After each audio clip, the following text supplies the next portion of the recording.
Hey guys, welcome back. If you're new here, my name is Julia. I'm a contemporary singing specialist based in Australia, and today I am now into part 3 of the Vampire Julia Halloween 2021 kind of little series thing that I'm doing. Anyways, part 3 is kind of going to be an own choice. This one didn't quite make it onto the poll, but my channel and I can kind of do what I want, I feel. So, part 3, we are going to be reacting to the zombie version of Dreamcatcher's Boca. So now you get a Vampire Julia reacting to Dreamcatcher's Zombie Boca. Let's get on with it. Ooh. Stabby, stabby. There is a warning, but I do not read Korean, so the warning doesn't apply to me.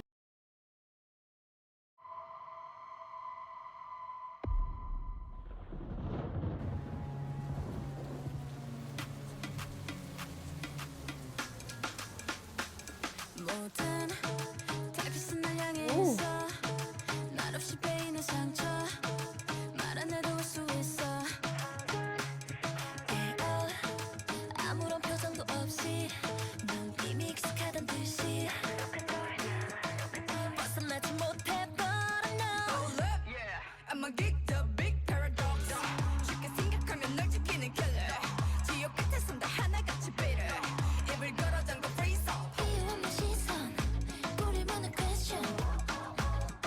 Oh.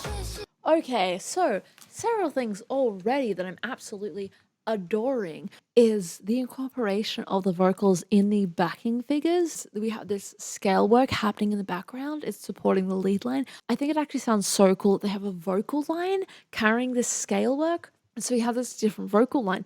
Da, da, da, da, da, da, da, da, da, da, da.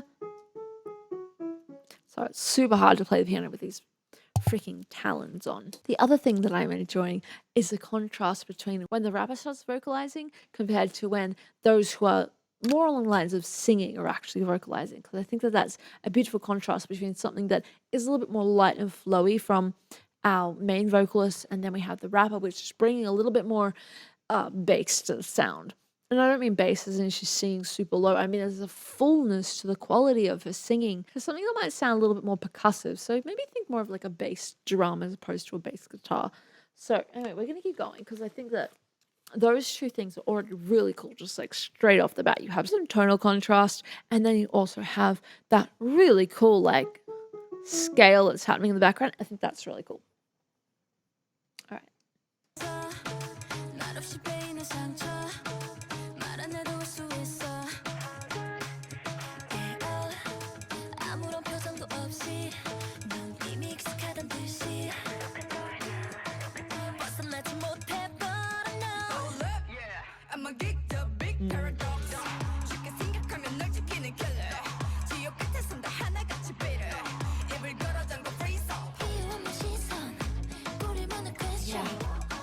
So in comparison to that rapping line, which is not really a rapping line because she does delve into some singing type things, there's a lightness to those melodic lines that are being delivered by the other girls at the moment. So we're going to keep going, but that's the contrast that I was talking about there, where it sounds more percussive. There's some bass and fullness to what the rapper is giving.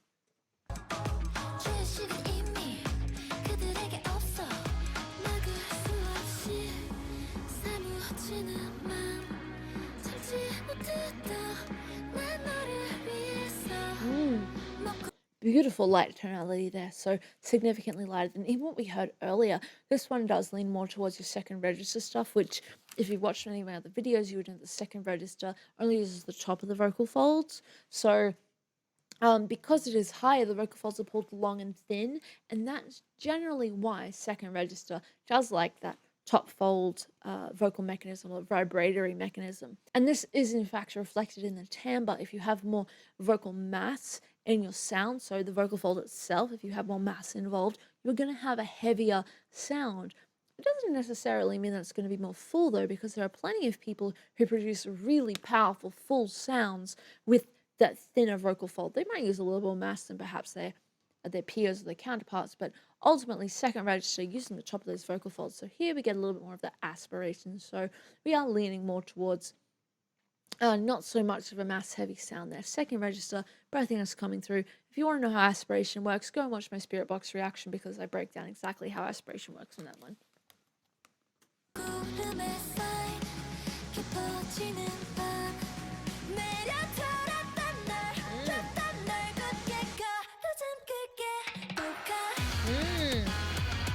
So we went from a very twangy belting tonality to something significantly lighter at the end there. Let's listen to that again. Mm. Da, da,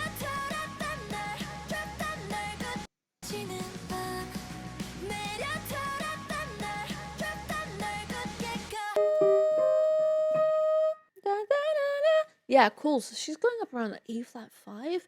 I've noticed in the previous Dreamcatcher video that I've reacted to, they do not shy away from the 5th octave at all. At least not with their belters and the people who are really comfortable mixing.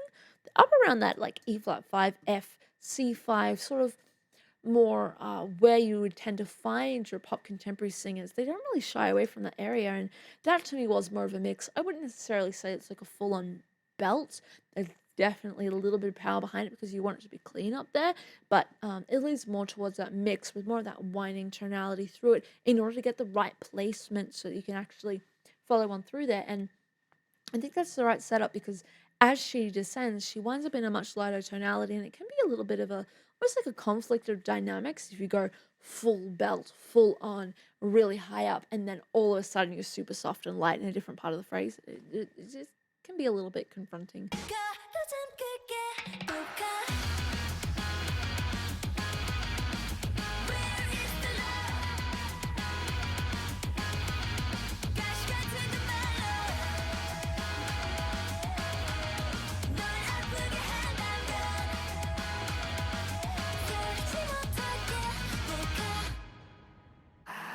Yeah, 눈 감아서 막혀 넌 돈 막혀만 밟지 넌 뒷걸음만 쳤다면 거기서 변하지 않아 뻔하지 no Get the key, set you free 너 이제 그만둬 숨바꼭질 바짝 따라와 more dark coming up lock the door Okay. Again, working with contrast there. And it wasn't just the vocals that we had contrast in that moment. Yes, we had something that was a little bit more speech-like, a little bit lower. We also had a little bit more of that like, kick drum coming through in the music there. Whereas now we're in something that's a little bit more stripped back, lighter vocal setup. But also notice that those kick drums have disappeared. They've pulled back. And this is part of musical storytelling. If you can manage your layers well, you're going to have a more cohesive performance. So let's go back and listen to that transition.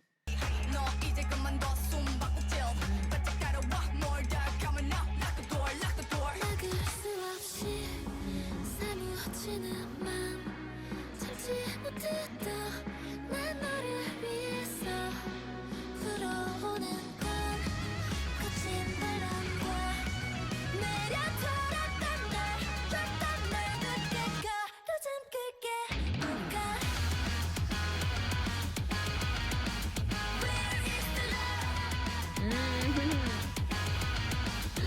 I recognize the one that I was like, she just caught my eye so many times in the last Dreamcatcher reaction. I will try to learn names, but yeah, I recognize her from last time. I'm really looking forward to her just going off, if I'm honest.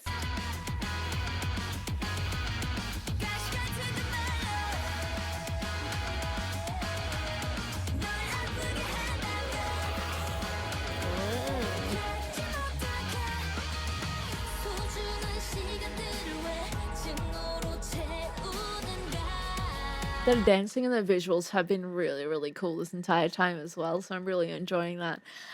This is, to be honest, reminding me of when I binged Kingdom in like under a day.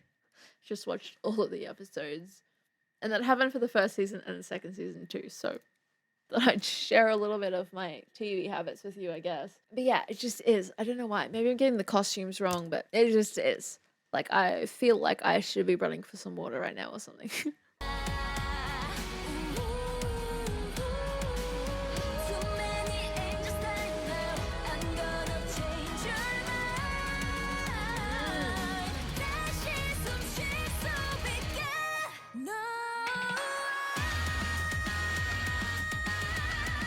Oh, that was cool. Alright, so she went to this vibrato at the end there. It's more along the lines of a hammer vibrato, like your regular vibrato, which is like the cycle's really even. So if I was to go, that's like a regular vibrato. So it's like the cycle is completely even. Whereas the hammer vibrato, and I personally don't use this in my singing, but I do know other singers that do use it. It's where there's like an attack on some of the cycle. There are some moments in contemporary music where that hammer vibrato lends itself really, really well. And this is one of those moments. I thought that sounded so cool. I'm finding it interesting that in the mix, they kind of aren't hyping up their belters quite as much. Like right then, that moment, that's a belt. But it's not necessarily taking priority in the mix. They're not necessarily taking the energy from the belt and using it to build up through the mix, which I think is an interesting choice. But regardless, we're going to go back and pitch check that because I want to see where they got up to. Please ignore my lisping. It's really hard to talk around thanks. Like, I've been stabbing myself in the lower jaw for like so long now.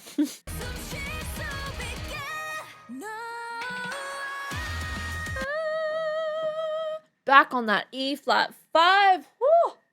Oh my goodness. Oh. All right, we're gonna, okay. I pitch checked it, or an E flat 5. Let's listen to the sustain and then the vibrato at the end. So it has a little bit of a harsher point in the cycle of the vibrato, and that's what makes it a hammer vibrato. So let's re-listen to that.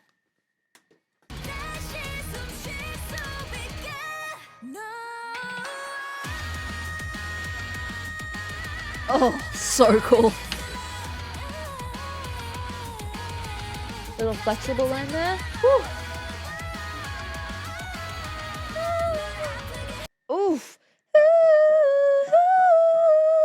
That flexible line in the backing vocals there. Jeez. So she went up to an F sharp 5 there in the backing vocals. Whoa. Ooh.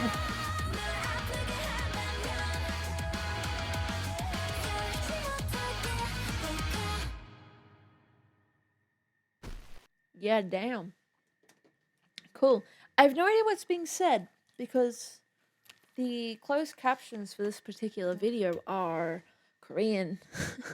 I think being a vampire, having been around for a while, but to learn a few languages, apparently not. Anyway, I thought that was really cool. And there were some really interesting mixing choices in this particular song. Like, they didn't seem to hype up just how intense and how high their belters were actually going. I thought that was a really interesting choice. It was like they were prioritizing a balance between all of the sounds rather than following one particular sound through. Do you know what I mean? Regardless, we had a really good demonstration of different kinds of belting. In the first one, we weren't quite at a belt around that E flat 5, but the more I listen to it throughout, the more I feel like that interpretation may be because of their choices in production as opposed to the vocal production. So what I mean by that is sometimes you can be at like a full out belt in the booth, like as you're recording it, and then because of production choices, it can lessen the intensity of it. So I feel like maybe that's what actually happened with that first E flat 5. I still think the song is really, really catchy. We've got the hook of the where is the love happening in there. And overall, I feel like as far as vocal choices go, they were either in a really light mechanism, so very soft. There's still some resonance in there, of course, otherwise you wouldn't be able to hear them clearly. But it was more of a lighter approach in the majority of the verses, except for those few little moments where they really amped up that whining belting quality, and again, that's perfect pop. So it's not like I'm gonna bag a whining quality. In fact, half the time I have to convince people you need more of that whining quality in there if you are to mix up as high as these girls are mixing. My goodness. But yeah, really impressed with some of the backing lines that were going on there. That scale work in the beginning sounded so cool, and then the backing figures, we had that little like that little moment there as well, which sounded really flipping cool. And in fact, it sounded like, if I was just to listen to the tonality alone, it sounded like she was potentially mix belting that.